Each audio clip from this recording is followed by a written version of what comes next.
सिमीकरण नाम की इस स्टूडेंट को देखिए, जिसने मात्र 22 साल की एज में सिर्फ 4 महीने की तैयारी से यूपीएससी क्रैक किया। इस स्टूडेंट के पर्सनल ब्लॉग को देखिए, जिसमें इन्होंने अपनी जेईई मेन की स्टोरी शेयर की है कि कैसे इन्होंने 3 महीने में जेईई मेन क्रैक किया। तरुणी पांडे, जिन्होंने मात्र 4 महीने में यूपीएससी प्रीलिम्स की तैयारी की। एक बात हमेशा याद रखें कि सफलता सिर्फ किस्मत का खेल नहीं, बल्कि ये आपकी मेहनत, डिसिप्लिन और सेल्फ बिलीव का रिजल्ट है। इसलिए ये मानना छोड़ दो कि टॉपर्स हमसे अलग होते हैं। टॉपर्स कोई अलग प्लेनेट से नहीं आते, वो भी हमारी और आपकी तरह ही हैं। फर्क सिर्फ इतना है कि उनके पास प्लानिंग, सही रणनीति और मेहनत होती है और हमारे पास नहीं। लेकिन अगर हम इन सब चीजों को डेवलप करें तो हम भी उनकी बराबरी कर सकते हैं। दिन भर सोने के बाद करीब 8 बजे दीपक की आँख खुली। उसी दिन उसका रिजल्ट आया था। जैसे ही उसने लैपटॉप पर अपना रिजल्ट चेक किया, उसकी आंखें खुली की खुली रह गई। उसने बोर्ड में 90% मार्क्स हासिल किए थे। रिजल्ट देखकर कुछ समय के लिए जैसे वो सदमे में चला गया हो। उसकी खुशी का कोई ठिकाना नहीं था और अगले ही पल वो जोर जोर से रोने लगा। और फिर उसने 3 महीने पहले वाले दीपक को याद किया। दीपक एक आवारा लड़का, जिसे पढ़ाई तो समझ आती है लेकिन वो डिस्ट्रैक्शन की वजह से कर नहीं पाता। वो दिन भर हेडफोन लगाकर वीडियो गेम खेलता और रात में चैटिंग करता और इंस्टा रील्स स्क्रॉल करता रहता। तब भी उसकी माँ उसे बोर्ड एग्जाम की तैयारी के लिए बोलती, उससे पहले उसके हेडफोन का वॉल्यूम बढ़ जाता। एक बार दीपक मार्केट से वापस लौट रहा था, तभी उसकी मुलाकात उसके दोस्त के बड़े भाई से हुई। वो धीरे धीरे बातें करते चले आ रहे थे। तभी उनकी बात एग्जाम के फेलियर पॉइंट पर जा पहुंची। दोस्त के भाई ने बताया कि दीपक, जब हम फेल होते हैं तो हर तरफ से हमें ताने मिलते हैं। दोस्त यार और रिश्तेदार मजाक बनाते हैं। टीचर्स की नज़र में हमारी वैल्यू गिर जाती है और उन सबसे बड़ा हमारे माँ बाप की उम्मीद टूट जाती है। इन सब बातों को करते करते अचानक उसके दोस्त का भाई रोने लगता है, क्योंकि 1 साल पहले ही उसने ये सब सहा था। उस रात दीपक को नींद नहीं आ रही थी। वो बातें उसकी आंखों के सामने घूम रही थी। उसी रात दीपक ने ठान लिया कि मैं बोर्ड में फेल नहीं होऊंगा। उसने डेली 14 घंटे का एक ठोस टाइम टेबल बनाया और उसे पूरे जी जान से फॉलो किया। 3 महीने उसने इतनी मेहनत की जिसकी कोई हद नहीं। और फिर 3 महीने बाद उसका रिजल्ट आया, जिसके बारे में आपको तो पता ही है। तो चलो उन चीजों को समझने की कोशिश करते हैं जो दीपक ने अपने एग्जाम के लास्ट 3 महीने में किया।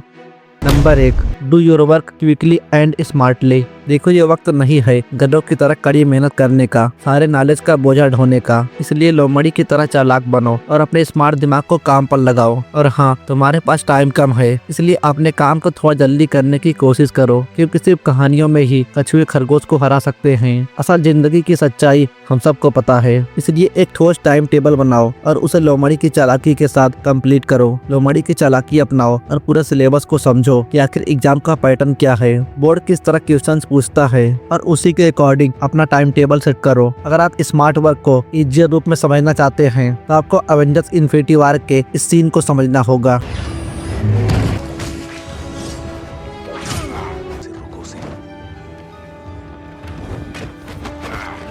जब सभी सुपर हीरो थानोस पर अपना वार बरसा रहे थे, उस वक्त डॉक्टर स्ट्रेंज सिर्फ उसके हाथों पर वार कर रहे थे ताकि वो मुट्ठी ना बंद कर पाए, क्योंकि स्ट्रेंज को पता था कि इसकी मेन ताकत इसके मुट्ठी बंद करने में है।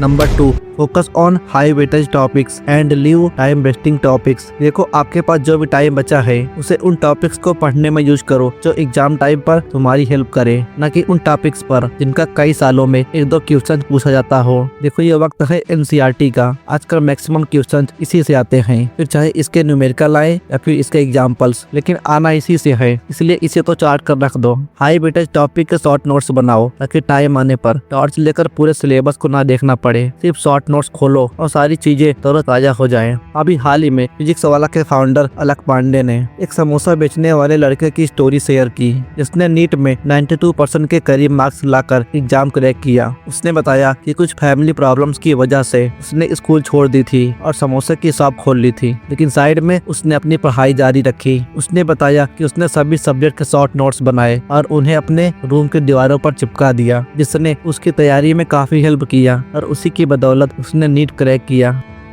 Number 3, practice writing speed and back papers daily. आपने ऐसे कई सारे स्टूडेंट देखे होंगे जो एग्जाम के बाद ये कहकर अफसोस करते हैं, यार क्वेश्चन सभी आ रहे थे लेकिन हल करने का समय ही नहीं मिला। इसका सबसे मेन रीजन होता है राइटिंग स्पीड। देखो, राइटिंग स्पीड आपकी तैयारी के साथ साथ आपके एग्जाम टाइमिंग को भी मैनेज करता है, इसलिए इसे मास्टर करना बेहद जरूरी है। एंशिएंट टाइम में बच्चों को गुरुकुल भेजा जाता था, ठीक ऐसा ही वरदराज के साथ किया गया, लेकिन वो बहुत कमजोर था। उसे नॉर्मल से नॉर्मल चीजें जल्दी समझ ही नहीं आती। उसके गुरु ने भी आखिरकार हार मान ली और कहा, वरदराज तुम्हारा घर जाना ही ठीक होगा क्योंकि तुम सिर्फ अपना समय बर्बाद कर रहे हो। वापसी के समय वरदराज ने देखा कि पत्थर पर रस्सी के निशान हैं। उसने एक महिला से पूछा कि आपने ये निशान कैसे बनाए। उस महिला ने कहा, ये निशान मैंने नहीं, इस रस्सी ने बनाया। वरदराज आश्चर्य में पड़ गया और बोला कि ये कोमल रस्सी कठोर पत्थर पर कैसे निशान बना सकती है। तो उस महिला ने कहा, ये एक बार में नहीं बना बल्कि बार बार पत्थर पर घिसने से बना। ये बात वरदराज के जहन में समा गई। वो तुरंत गुरुकुल वापस लौट गए। आगे चलकर वही वरदराज संस्कृत व्याकरण के महान विद्वान बने। किसी भी चीज की प्रैक्टिस हमें उस फील्ड में मास्टर बना सकती है, इसलिए पिछले 4-5 सालों के सभी बैक पेपर्स बार बार सॉल्व करो क्योंकि कई सारे क्वेश्चंस इसी से रिपीट हो जाते हैं।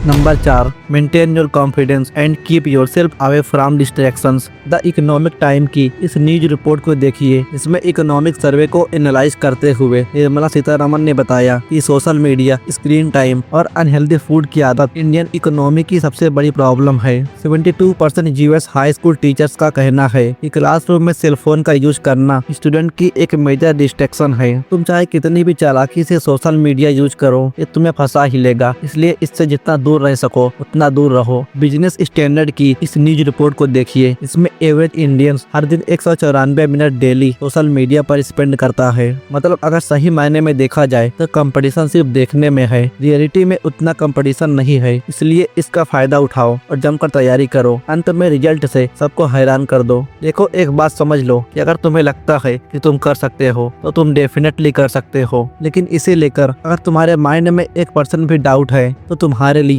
यह मुश्किल हो जाएगा। एक आईआईटीएन के इस पर्सनल ब्लॉग को देखो जिसमें इन्होंने अपनी आईआईटी की स्टोरी शेयर की। इसमें ये बताते हैं कि कैसे इन्होंने 2 महीने में जेईई मेन क्रैक किया, जबकि उससे कुछ ही समय पहले इन्हें डेंगू के कारण अस्पताल में भर्ती कराया गया था।